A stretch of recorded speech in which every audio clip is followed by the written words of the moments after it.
નમસ્કાર દર્શક મિત્રો, હું છું રૂપલ વેચિયા. સંપૂર્ણ ન્યૂઝમાં આપનું સ્વાગત છે.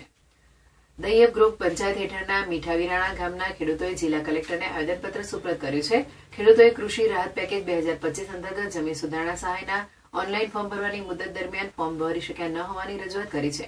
ખેડૂતોના જણાવ્યા અનુસાર દૈયબ ગ્રુપ ગ્રામ પંચાયત હેઠળ ખેડૂત ખાતેદારોની સંખ્યા મોટા પ્રમાણમાં હોવાથી અને સમય મર્યાદિત હોવાના કારણે ઘણા ખેડૂતો ફોર્મ ભરી શક્યા ન હતા.